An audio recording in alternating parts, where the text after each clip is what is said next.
Just one more thing up.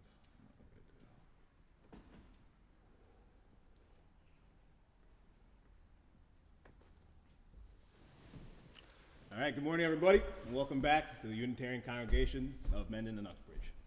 This is my great regret to see Ralph leave today, so I'll be leaving with one of my favorite composers. This will be Franz Liszt's The Landscape from the Transcendental Etudes.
Good morning, and again, welcome as we gather a community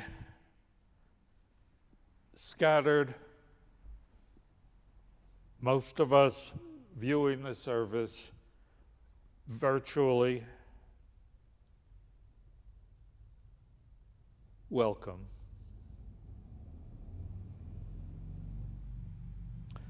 A 199 years, 11 months and a handful of days ago, this congregation gathered for the first time in this building. They gathered in this building because it was their desire to seek and to speak truth. They gathered in this building confident that all people, regardless of the color of their skin, regardless of their ideas, regardless of so many small and insignificant differences, were entitled to be welcomed, to be treated with dignity, to be treated fairly and welcomed warmly. And so we come into this place of peace, seeking to be together, to share our hopes and our dreams for a world which is more fair, a world in which all people are welcome and encouraged to participate, a world led by love and not hate, a world of peace.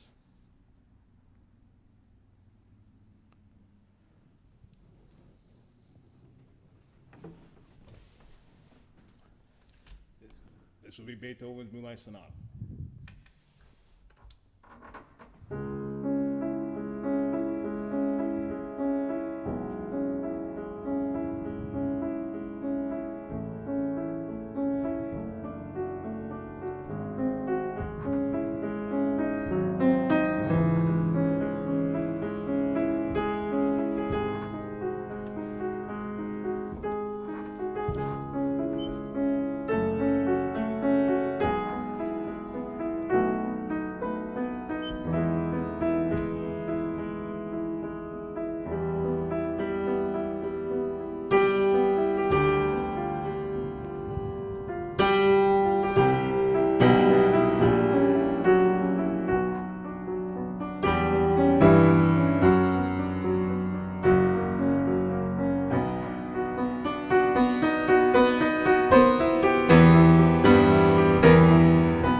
It is our custom as we gather to kindle a flame in our midst.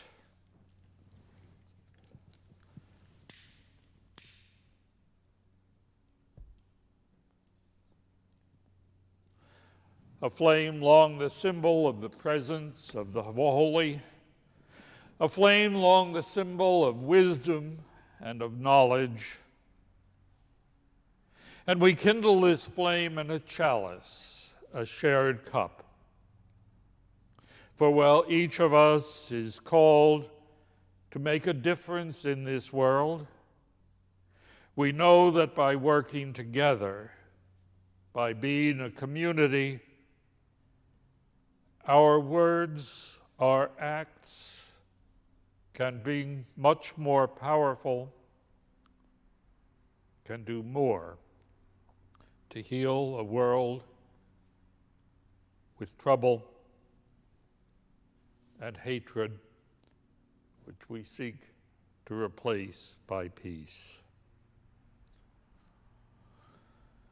The words of our affirmations speak to how we work in this church. Love is the spirit of this church, and service is its law. This is our great covenant, to dwell together in peace, to seek the truth in love, and to help one another.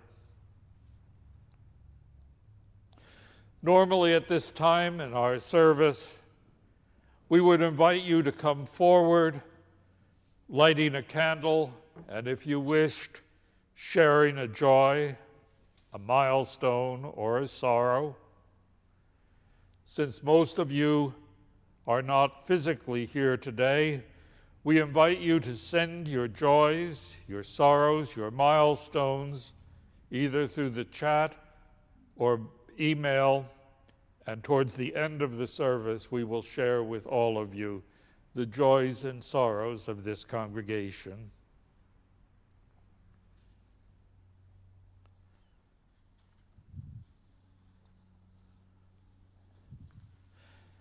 I've decided to read to you today, or to tell you the story that I received from my first Unitarian Universalist minister, the Reverend F.J. Deacon, in Bangor, Maine. During one of his services, he told a story that I knew immediately I had to have a copy of. I got him to write down the story, and I've kept it ever since. But recently I've checked the internet to see if the story has other supporters other than Jay, and I found a number of similar renditions of it, all a little bit different, some even stating that it is in the Bible, though it occurred far after the Bible was completed. Anyway, the story goes this way.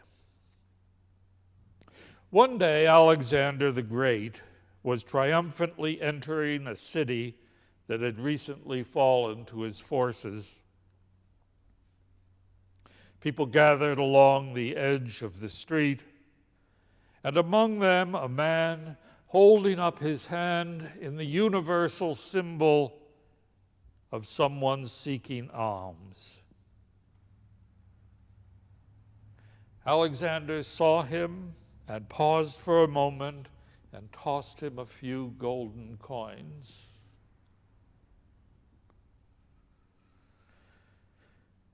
He had a courier with him who saw this and couldn't believe what he had seen.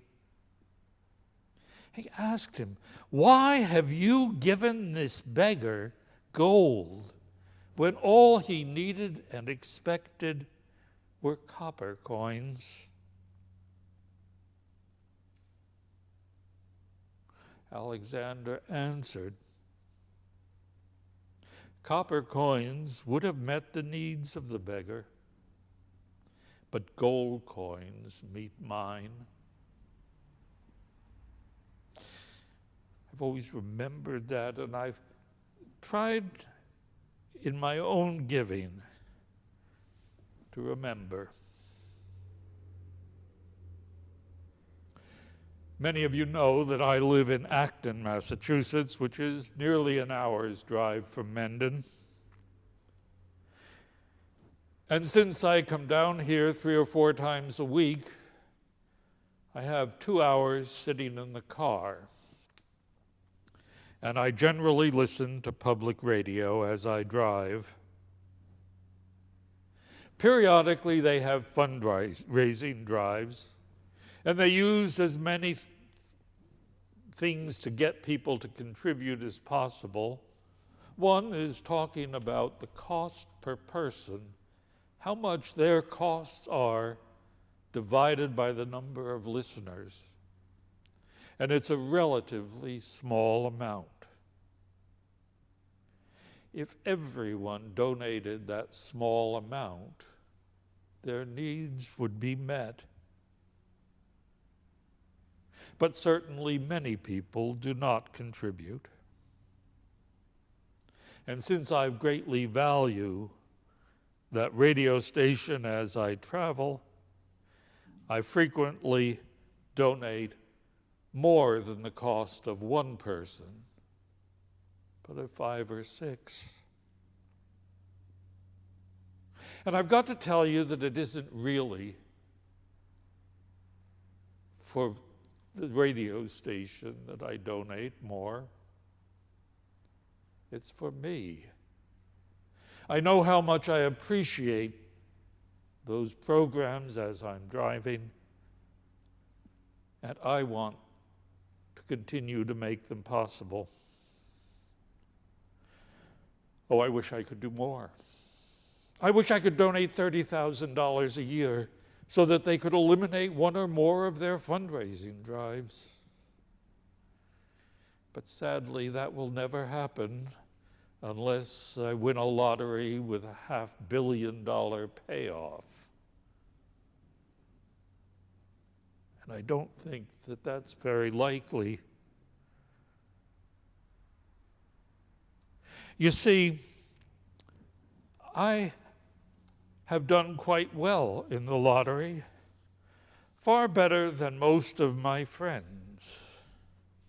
Not because I've won anything, you understand, but because over all the years that there's been a lottery in Maine or Massachusetts, I've probably bought less than $150 worth of lottery tickets. I've done much better than most people. But it's not just our financial contributions that we can offer to charities and causes that we support. Our time and our talent can have a much greater influence. Do we march with a charity? Do we ride our bicycles? Or other things that make a difference physically?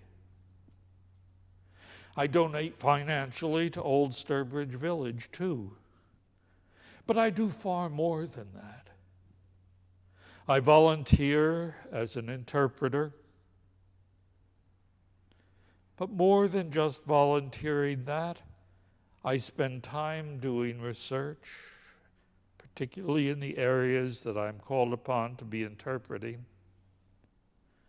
And I find information and materials that would make it better for other interpreters, and I donate those.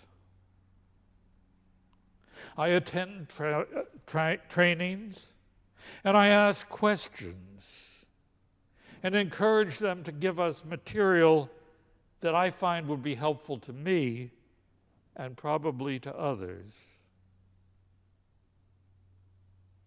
You see, my donations are not designed simply to satisfy the needs of the village, but also to meet my needs.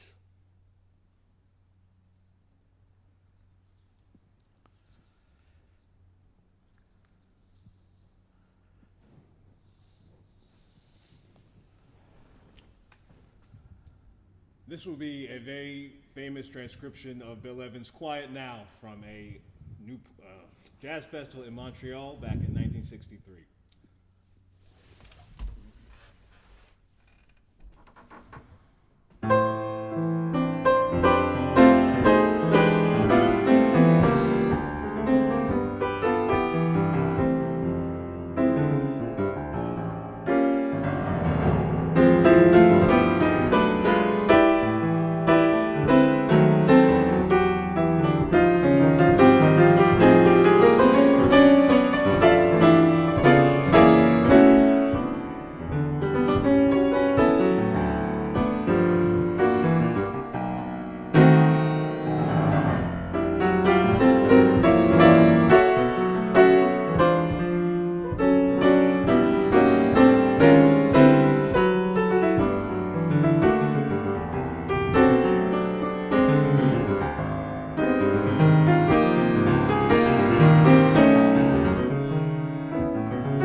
May we pause for a moment. May we look out of the windows and see the beauty of this fall day. May we realize that we have the opportunity to watch the seasons change, to enjoy the beauty of a warm, early fall day. May we look around at the people who share the space that we are in. May we rejoice in the fact that their lives touch our own.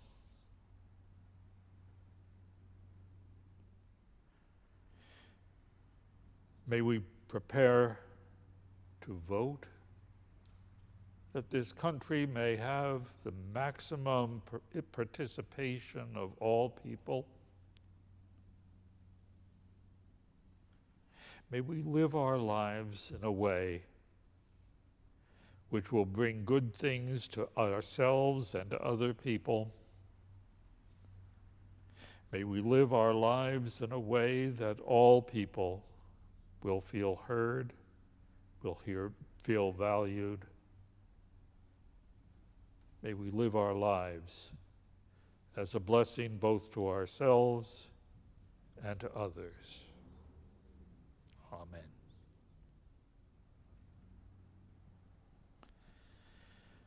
The sermon I'm going to preach today is, and now for something entirely different. As most of you know, this will be the last service that I will conduct in this church, and that this will be the last sermon I will preach here. Thursday of this week will be the last day of my ministry with this congregation. And as that day approaches, I would like to thank you all for inviting me to join you for the last more than 15 years. While I still enjoy my ministry with you, it is time for me to retire. I really want to be free to do things at the last moment, whether it's a quick trip to London or a cruise.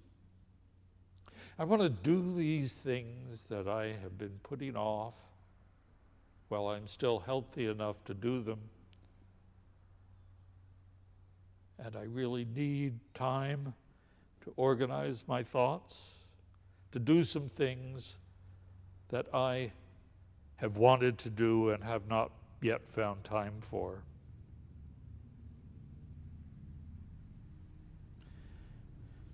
I want to tell you that over the years I've come to like, perhaps even love and respect so many members of this congregation as we have worked together, learned together, and played together. When I arrived here 15 years ago, I was also serving another congregation, and so was able to preach on Sunday only 1 or 2 times a month. To provide pulpit coverage as well as other ministry services, we brought in students from some of the local seminaries as support ministers. That title's important. At their seminaries, they were students, but here they were ministers. They were called upon to minister to each and every one of you, and many of them did a wonderful job of that. It was a great asset for this congregation, as well as for the students. Well, I haven't been able to keep in touch with all of those who served as our support ministers. There are several at least that stand out and that I have kept in touch with. That first year, some of you may remember Andy Pakula. He came to us with a lot of skills. He worked with the congregation on ways to welcome new arrivals, how to follow up with them, how to encourage them. Some of that skill is still around today. But Andy has left, and he now is serving a congregation in London, England, and is one of the best known and popular leaders in the Unitarian Free Church movement. And if that movement continues to survive, which is certainly in question, in large part, it will be because of the efforts and the work of Andy Pakula.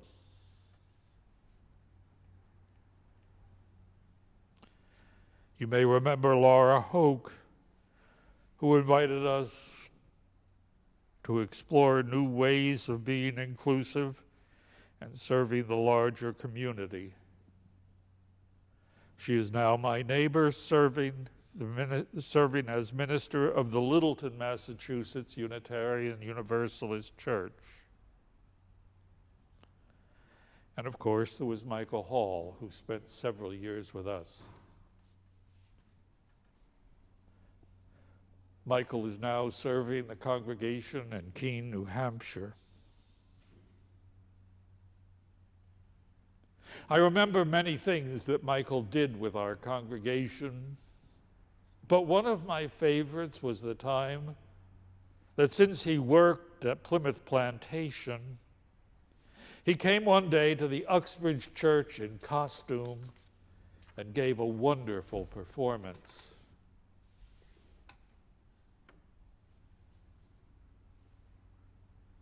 Sadly, one of our students did not do so well. He failed to complete the requirements for fellowship as a Unitarian Universalist minister and is no longer in ministry, and sadly has also left Unitarian Universalism. A real loss. But there were others too. And they did some wonderful things for us.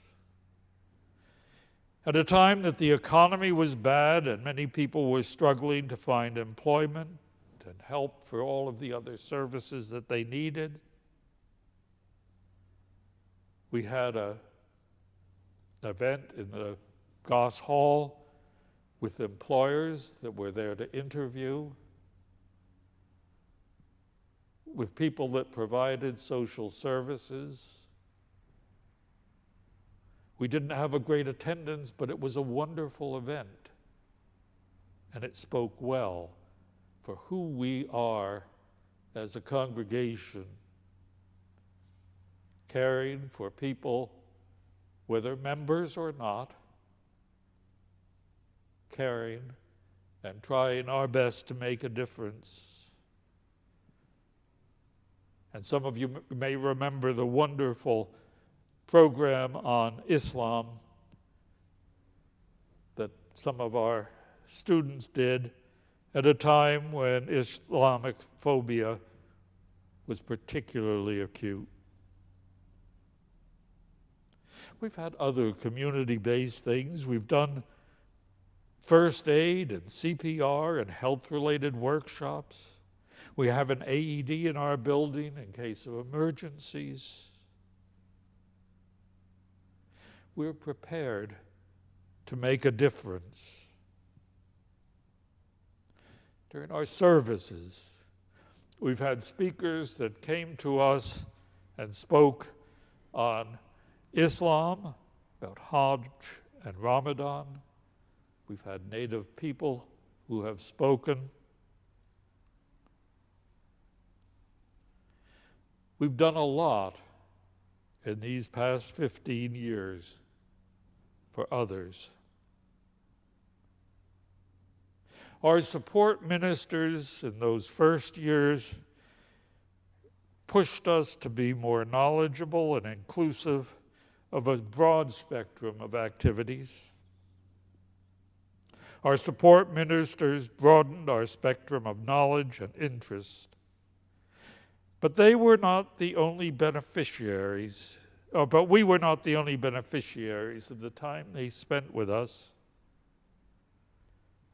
To a person, as they were finishing their time with me, time spent with the congregation, they spoke to me and told me that they had learned more in this congregation than they had learned in any of the classes that they have had in seminary. We taught. We taught students, and some of them were not even students who planned on parish ministry. There were several of them that when I was interviewing said that they were interested, but that they really did not plan to pursue parish ministry, that they wanted to be community ministers or chaplains. I encouraged them to come and participate with us, and at least 2 of them are now parish ministers. You did that. You made parish ministry so important and vital, so rewarding, that people who had already made up their minds what they were going to do changed and are now serving congregations in the Unitarian Universalist system. Thank you. Thank you for giving Unitarian Universalism some enthusiastic and wonderful new leaders. It's been a good time to be with you. We have worked together. We have played together. We have spent good times.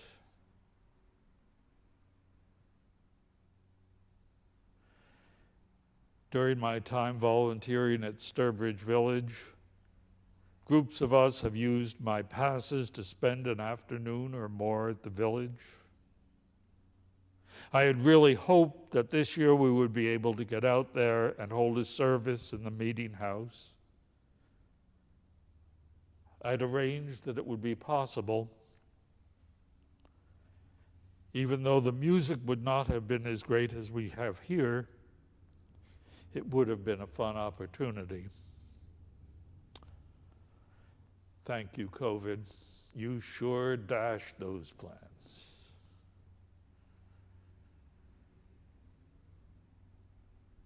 It's nice to reminisce, but I really did have something that I wanted to tell you as a message from this service. And that has to do with that story. That story of giving because we need to give, that we need to make a difference.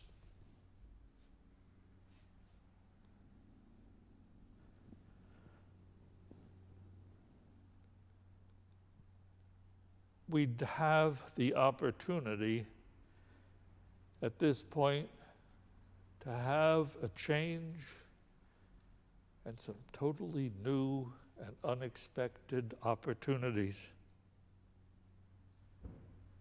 I call on you to take advantage of them. When I arrived here, one of my greatest sadnesses was that we had a number of elderly members who had served this church so well for so many years. And I had hoped to get some of them to participate on the board or as chairs of events that we held. And unfortunately, all of them said, "We did our time. Now it's time for someone else." Well, it's still time for someone else. The church's needs would be met fairly well if you attended church regularly and made a donation each year. Those would meet the needs of the church. But I hope they wouldn't meet your needs. I hope you need to participate. I hope that you need to make a difference. We have a board, almost all of the seats now filled, but we did that by including family members, several members from the same family. We need more diversity. We need people who are willing to offer differing views. We need people who are willing to take a chance.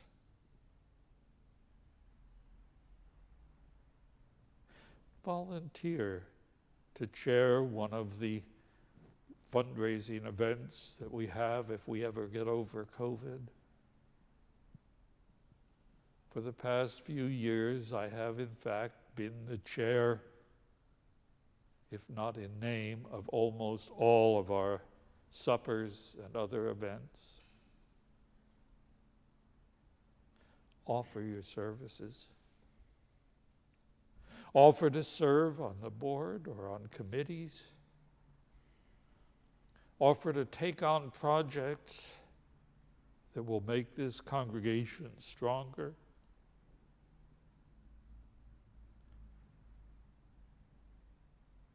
Use your strengths, your skills, to make of this congregation what it can be. A vital congregation speaking truth to the community, Do not let us stop speaking. We have a long history of speaking out, of defending the rights of all people. Don't let that stop. Participate by supporting the church financially and by filling a seat. I must tell you that for a minister, it is much more exciting and interesting to have a room full of people than 10 or 15.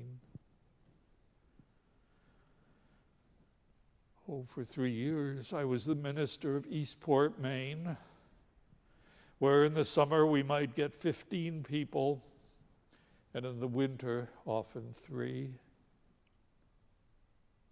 And I enjoyed working with them. And sadly, in that small conservative community on the coast of Maine, I think there will never be a large Unitarian Universalist presence. But at least they are still trying. They are still gathering, even in small numbers. This is a time of transition. It's a time when it is easier to make changes. Do so. Volunteer your time, your energy, your suggestions.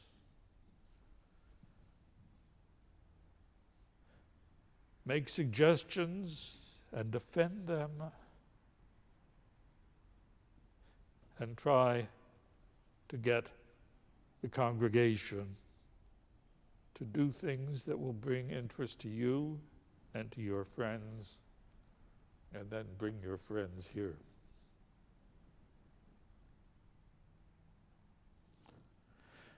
It has been a joyous 15 years. Thank you. I wish you well as you continue into the future.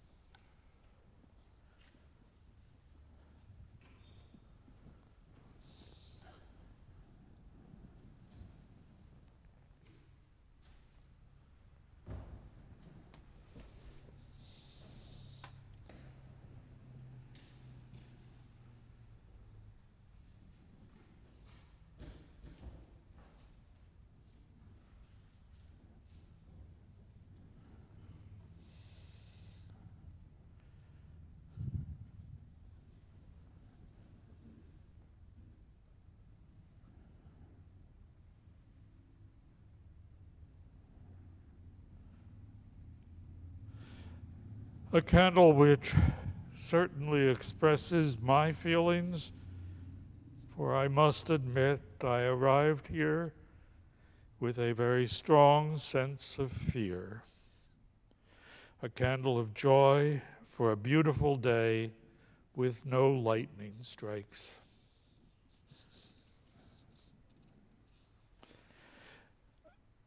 A candle of sorrow for the loss of Kevin's work partner, Jason, who passed away suddenly this past week. A candle for 15 years, great years of spiritual growth, led by our minister, who walks our UU principles every day and leads us to do the same. A candle of thanks to Ken, Abby Williams, for all their contributions to this congregation. Ken Bouchard. A candle of hope and support for all our frontline health support workers. May they continue to be safe during this pandemic, from the Bouchards. It has been a joy to grow up in a church with such amazing friends and minister. Thank you, Ralph, for all that you do. Alex Williams. A candle of thanks and appreciation to Ralph. Thank you for the coffee hour chats, the story for all ages, and the inspiration in our lives growing up. Sam, Ben, and Celia. Joy for Ralph. Hope you will enjoy retirement. David Lowell. Concern for Peter Coffin. Hope he feels better soon. From David Lowell. And a candle of celebration in recognition of Ralph's 15 years of outstanding service to this church. Thank you all. I didn't like candles.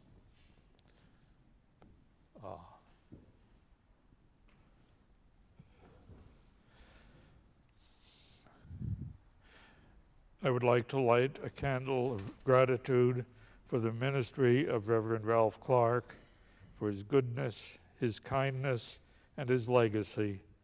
Our memories of him will always be a blessing. Thank you.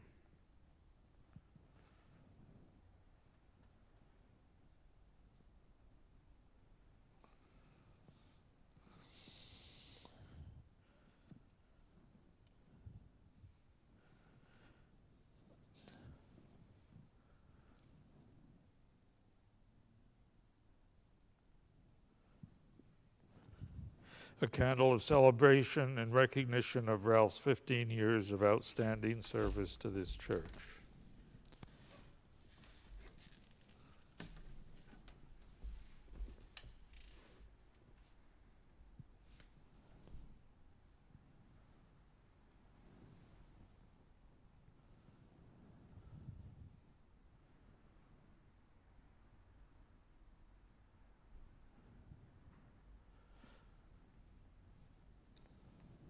A candle of joy and thanks to this congregation who have been a great pleasure to serve.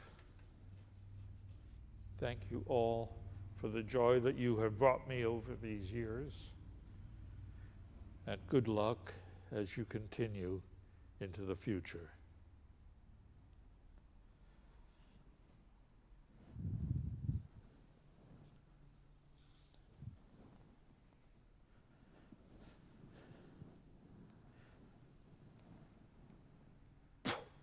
When we gathered, we kindled this flame in the chalice. As we prepare to leave, we put out the flame with the hopes that it will burn on in our hearts and in our minds, that it will call us to be our best selves, that it will call us to do for each other and for ourselves that which will bring joy. We live with love in our hearts and on our tongues. May we be together, a loving community, whether gathered or apart. Amen.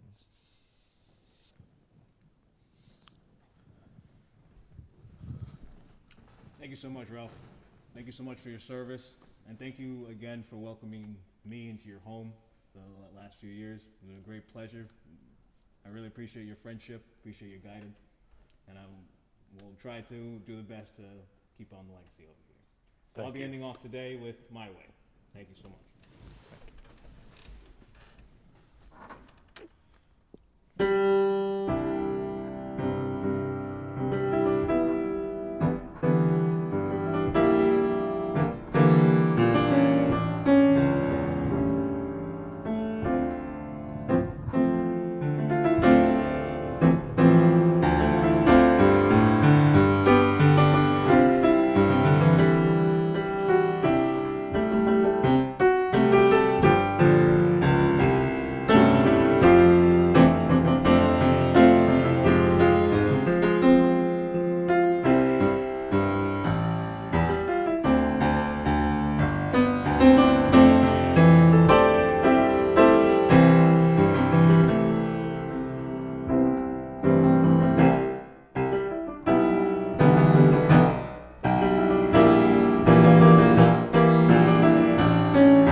you.